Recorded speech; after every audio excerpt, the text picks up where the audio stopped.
حتی حضرت علی کرم الله وجهه گفتگی بوده است که هر کسی که به چنگ عزرائیل مبتلا می شود به اندازه 300 شمشیر ضربه خورده زنده های.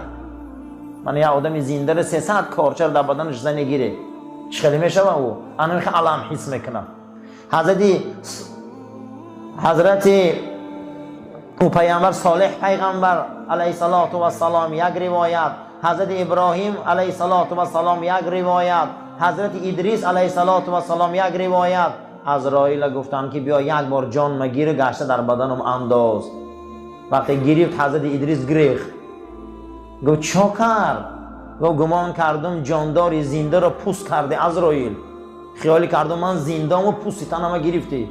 گفت با سبکترین مردن برای تو من امروز مقصد دیگه براه ماندم، من سبکترین مردن برای تو مقصد دیگه تجربه کردم، برای که به تو محبت و مهر داشتم. یعنی که هر انسان یک بار سوال ته که ما ای مردن چی میدونیم؟